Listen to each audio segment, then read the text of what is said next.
Welcome, everybody, to Prime Time Live with Coach Kary. Today, I am honored to interview my friend Cindy Little. Cindy is a wellness professional with over 30 years of experience, and this evolves from a military medic to a personal trainer, a gym owner, a yogi, a nutrition consultant, sales trainer, and business coach.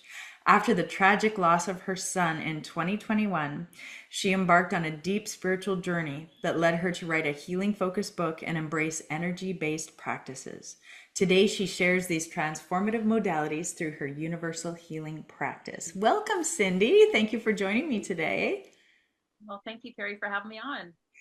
So, we're going to start off right in the tough stuff because I think that's how we connect with each other and with other people, is knowing that so many of us on this journey of life are going through the ringer, whether it's your perimenopause experience or like us, we both experienced loss of a child.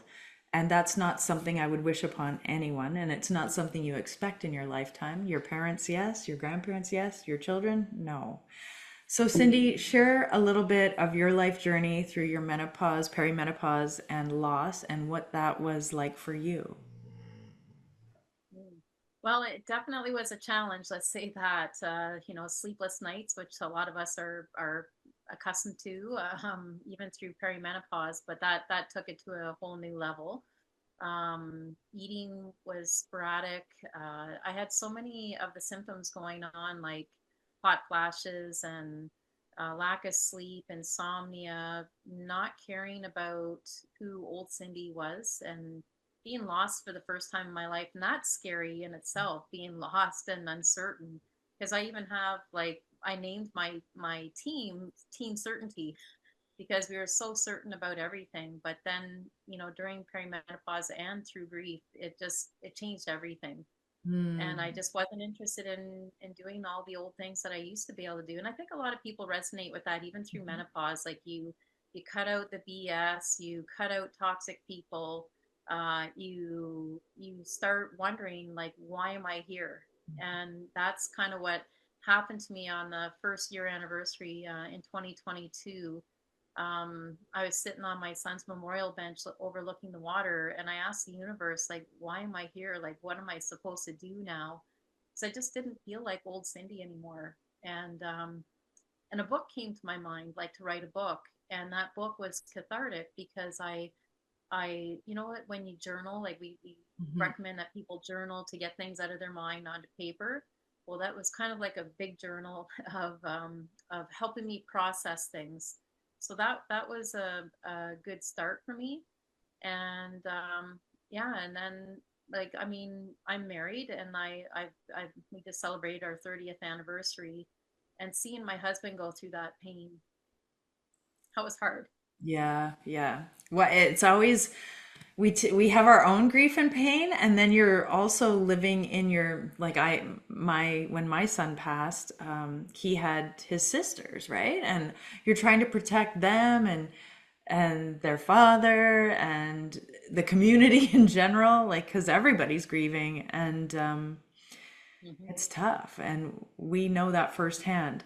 Did you know you were in perimenopause when all these things started? Because I know you and I are both alike in that we are very fit and healthy. And I've spoken to a few women like us who just thought maybe we'll just sail right through it and there won't be much of a change other than luckily us, we won't have a period anymore.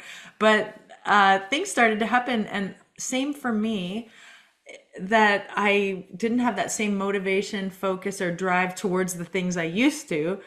And I really felt some days like I didn't know why I was here either. Like, did you know that that was part of perimenopause at first? How did you figure that out? Well, I at this at the I had went 6 months without a period, and then the first anniversary came up for Dylan, and then I had a period like the day before his anniversary. So I think that the stress, Mm. was playing on me. Hmm. And then I thought, well, is that a sign from the universe that I should get pregnant again? Oh At my God. 51, I was actually like kind of thinking about it, like silly. But then I went a whole year after that. So I had to, you have to start the clock again when you have your period. So it's since your last period, then it's a full year of no period that you're considered menopause, right? And so yeah, it took another full year, for me to know that I was in full menopause. But I knew I was in it. I wasn't getting a lot of hot flashes initially, and it was really the grief aspect that really kicked things in, like the insomnia and lack of sleep and disrupted sleep and the hot flashes, like, and I was drinking too. I Mm-hmm. was coping, and not necessarily in a good way. As a old trainer and wellness coach, I was doing almost everything counterintuitive Mm. to healing, but it was more of a coping mechanism, a crutch. And Darren and I both went down that spiral. It's considered a destructive spiral Mm-hmm. rather than a grief spiral. Like, you start off in a grief spiral where you got sadness, maybe Yeah. some depression symptoms, the insomnia and the lack of appetite, and not caring about whether you showered or not. You don't even know Mm-hmm. when you last ate. Like, that was the tough part that first year. And then you start realizing, like, I've got to start taking care of myself, and I got to find new purpose. And that's where, when I was sitting on my son's bench at the 1 year mark, I was asking the universe, like, what am I here for? Like, what am I meant to do? And I just knew I couldn't go back to being old Cindy anymore. Like, Yeah. I tried to put on a mask. I tried to be strong. Yeah. I had my son's girlfriend join me in business, and she joined me in working out, and that got me through the first year, which was really, uh, like an accountability partner, or somebody who really cares about what you're going through, is so instrumental in getting through what you need to get through. Yeah. And I know that your previous So work, yeah. yeah, your previous work focused around a lot of recruiting and sales and business coaching, dealing with teams. After your son passed, like you said, you were sitting there, you were just called to pivot. And that's one of the reasons we called this group Pivot During the Pause, because a lot of women make this pivot. And you had perimenopause, menopause, and the death of a child to really get you to that space where you just knew something had to change. And I know we talked the other day that you followed Joe Dispenza and you actually went on a trip to pursue some of his work, but that led you to something else. And I love it when we kind of follow our hearts because something feels right, which leads us into that synchronistic spot of something else happening. So tell us your story around that, how your knowing that you needed to pivot led to where you are now. Yeah, so a year ago, in January of 2024, I went for a convention, and Robin Sharma was a keynote speaker. And I thought, oh, great, he's a best-selling author. We know him from public speaking and professional speaking, and he's written a number of best-selling author, like, he's a best-selling author. And I thought, well, if anything, I'll get to see him. But I went out for the conference, and I just felt so disassociated and misaligned with what they were, hyping up about. And I couldn't do it. I walked away from the seminar. But luckily, I was there with a friend who opened up a healing center, and she's a Celtic shaman, and she taught me a bunch of tools and helped me with really understanding who I am and letting go of control. Because as women, we like control. We like to make sure we're certain about things. We have goals that we set, and we just want to be certain. But it was like a whole this what's the word I'm looking for? Like, when you just disassociate and just bring down all the walls, the mask got taken down, the armor that I was Like carrying a about. reawakening almost, right? It totally was actually a spiritual awakening, is Yeah. what happened. And it allowed me to analyze my whole life, of all the professions, from my military career to personal training and bodybuilding, and how much control I had, and how I could, just push right through things, and I was thinking, what was I thinking? Like, so I had to surrender for the first time in my life. And that meant letting go of all the paradigms and all the things that I thought I knew. Even nutrition and working out, it didn't seem important to me anymore. And um, and it was really about becoming in a no place, no worries, and becoming a nobody for the first time in my life. and stripping my old identity of being a coach and a business leader. And I just didn't want any of it, Kary. I Mm. said, I'm done with that. And I took a bit of a hiatus, and it was needed. And I'm happy that I did that pivot, because it allowed me to understand who I am and why I'm here. And I think that's what we're all here to find out if we haven't found it out yet. Like, we think that we know what we're meant. Like, I thought I was going to be a full-time military woman. And then that changed. I had to pivot then because they didn't want to post me with my husband. So I got out of the military at the age of 25. And then I said, what am I going to do now? Mm. And here I was, 25 years later, 26 years later, sitting on that bench a year What after am I my going to son do died, now? asking the same thing again, like, why am I here? And so we do pivot as we age, and that's okay. And I'm very, if you look for a silver lining in circumstances, you're gonna find it. And that's what I Mhm. had to do. I had to Mhm. really improve my game set, my mindset, to allow less control and allow myself to reflect on life for the first time, really, and Mm. not be in that go go go, do sell Cindy mode, which got it served its purpose. Yeah. I'm very happy with all of my professions, and now I'm just more kind to myself. Yeah, I have so many friends that are in that same position, whatever they're going through, but they're really finally, I feel, in the 50s, going for what they want from here versus what they think they had to do or should do or I have to. It's so many people making a pivot and changing careers and establishing new things that they're doing, new identities. And I think it's, wonderful. And just over the last couple of years, I know you've noticed and I've noticed that a lot of people, as they go through that midlife change, they're experiencing whatever it could be, grief, like you had, anger, anxiety. Like so many people are just stuck, right? So there is a huge need for people that are willing to hold space and to help people with this. So, what are some things that you did for yourself that you now help others with? So, how do you help people? And because I know you helped yourself, and that's what led you to think maybe I can help others with this. That's right. Yeah. Connecting with myself, first of all, and my breath. And I know that people have heard this time and time again, the importance of meditation. But even if you are stressed, just taking 2 breaths, like inhale for 4, exhale for 4 to 6, just taking 2 breaths can really change your mindset in itself. So I had to, basically rediscover myself, get back to nature, and did a lot of grounding types of things. Like now I'm a real tree hugger.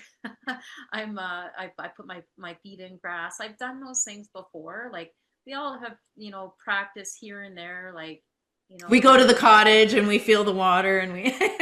exactly, like everybody, when we go on vacation, you know how you feel on vacation. Yeah. You've got the smell of maybe the ocean, or smell of water, the smell of trees if you're out in nature. Like all of those things are so important, and that's why we feel so good when we disconnect from the world and go on vacation. And if especially if you're not in a big group of people, you can connect so much better. And so it's connecting to self, connecting to nature, and connecting to spirit as well. So I've learned a lot about the spirit realm, Mm. and now I know about angels and how they can help.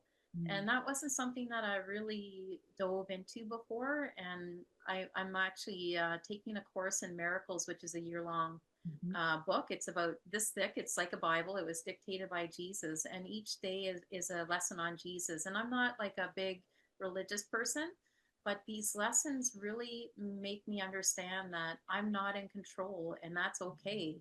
And I am part of God. We all are part of God. And yeah, it was helpful. So that was another thing. And journaling my dreams and looking for signs. I started to notice signs, and those signs actually gave me a lot of peace. They helped with understanding that my son isn't really gone. He's here, but in a different way, and I know I can connect with him, Mhm. and he wants me to connect with him. So yeah, so much has changed in my mindset. Like I did a deep dive into what happens after death, and how cultures around the world view death. Mhm. And it's not really death; it's a new beginning, and Mm. a new beginning for myself and my husband and my daughter.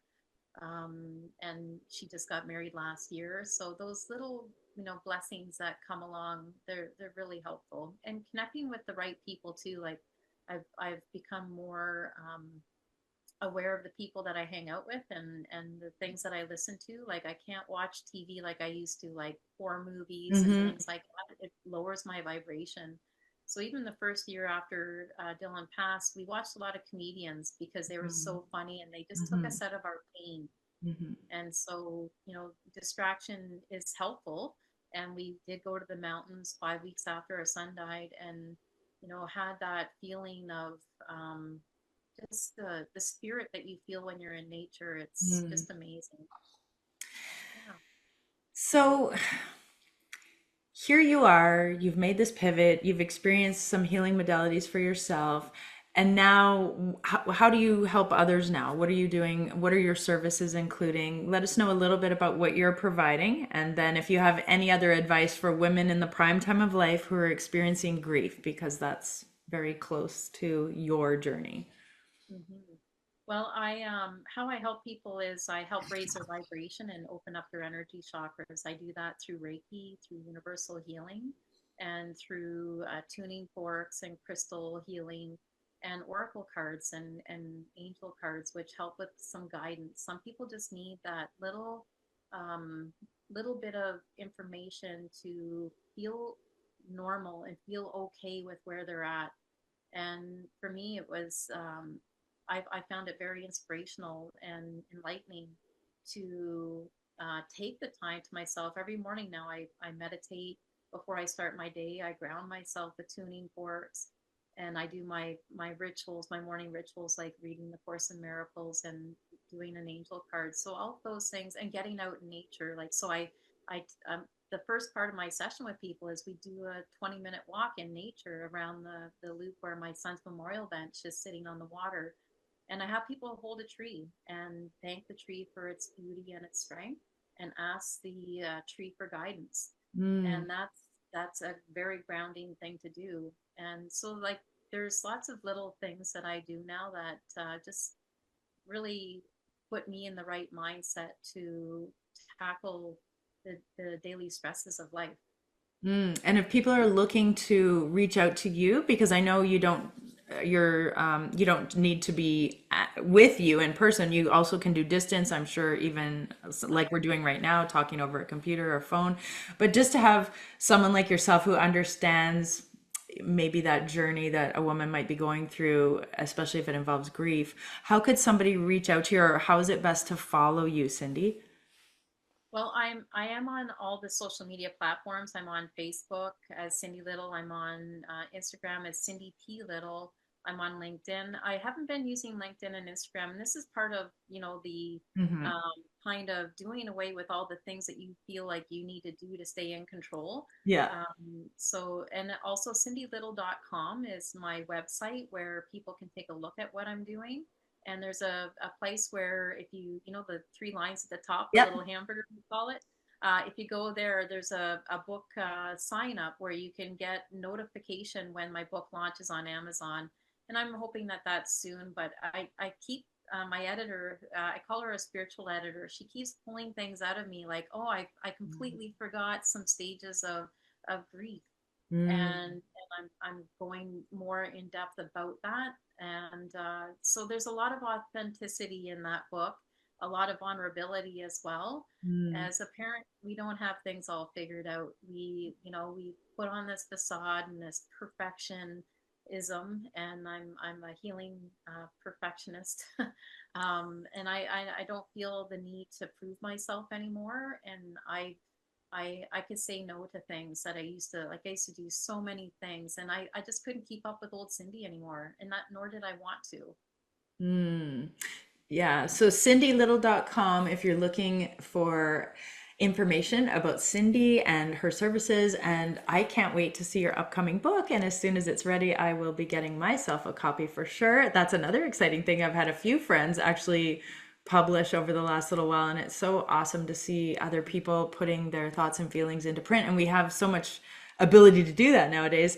So thank you so much, Cindy, for joining us today and sharing your story and how you have helped heal your own heart and helping other people to heal theirs. And remember, if you are looking for some healing meditations, we have a lot of great meditations, breath work on the Pause app. So download your app today and you can join in the fun. Thank you, Cindy, and we'll see you all soon.